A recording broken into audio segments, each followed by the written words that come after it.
Hello and welcome to this video idea that I've had for a while. A video where I pit two randomly selected games from my game collection against each other. And well, I just thought it would be fun to see which games would end up getting pitted against each other. I mean, out of a current collection of 781 games, you really don't know. Although I will say that not every single game on this list will be included for one reason or another. And I will also say that there are certain games on this list that I haven't played yet. But those ones will stay because I feel like they're appropriate for the question I'm asking. But anyway, having said all that, let's spin this wheel and see what two games I get.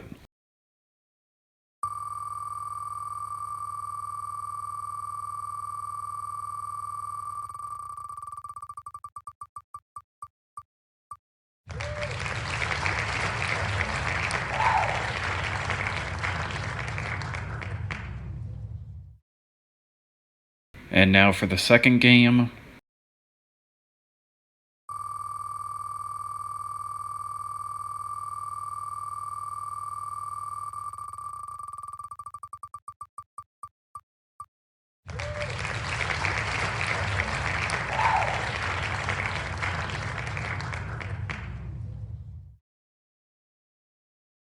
And well, there you have it, two completely randomly chosen games, SpongeBob Battle for Bikini Bottom for the PC, and Castlevania 2, Simon's Quest. And well, starting right off the bat, we have a game that has a bit of an advantage in SpongeBob since it's a childhood game of mine. There is definitely more familiarity with this game over the other one, as well as a bigger urge to play it because this being an older PC game meant that it just didn't work the few times that I tried it on my modern laptop. But having said all that, this game, unlike its console versions or even the Game Boy Advance version, is a collection of mini-games, where you must help SpongeBob across the street, or help Squidward like climb ropes, go jumping across vines and making your swings count, or helping Sandy like lasso robots. And then there's always the quizzes where you need to get the answers right in order to free a character, but all the questions are about that character specifically. And then finally there's the overarching thing you need to do, which is collect items within each world, like Mermaid Man and Barnacle Boy's stolen gadgets, or like items stolen from a magic shop.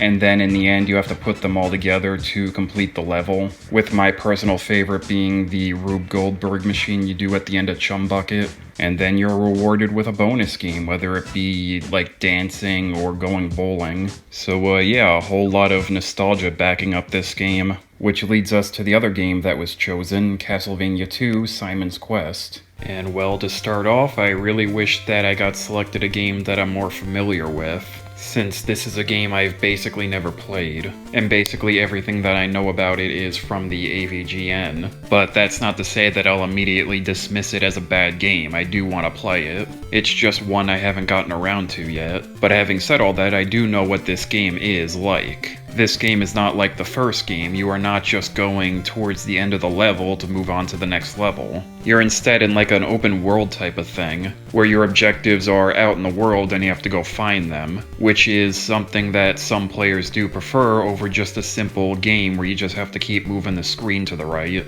You know, having something that's a bit more complicated to figure out in order to beat the game. But if I'm being honest, I don't believe myself to be that type of gamer. I like my games to be straightforward. I mean, I really did love the first Castlevania. I played a little bit of the third one and liked it, and I really wish I could get the fourth one day. And well, to put it simply, those games you really don't need to look up anything to beat them. This feels like a game where you need a guide in order to beat it. But at the same time, I always felt like playing a game with a guide would like defeat the point of you actually playing the game. Instead of you figuring it all out on your own, you're just being told what to do. I mean, in a really good game, they would give you hints on what to do next, but this game is kind of well known for not being that type of game, with this game not giving you very good hints at all. I mean, going back to the AVGN for a second, he always got mad about how the specifically cryptid thing of you needing to crouch against the wall while holding a red gem for a tornado to take you away to a different part of the game was never told by anyone. Like, no hints towards that anywhere. So basically, to wrap this game up, I would say that I want to figure it all out on my own, but I just haven't gotten around to it yet. So then that leads us back to the question of the video: what game would I rather play? with it being a game of familiarity with SpongeBob or something completely new when it comes to Castlevania 2. And well, when it comes to me personally, I think I would take the familiarity over the something new. I mean, objectively, Castlevania 2 is probably the better game here, but out of the two of them, I would rather relive my childhood memories and replay a game from it. So congratulations to the PC version of Battle for Bikini Bottom, you have won this round. And with that said, that concludes this video. I hope you enjoyed it. This really is an idea that I have been kicking around for a while, and now I'm finally actually doing it. And I really love to do more of these, see what other random pairings I end up with.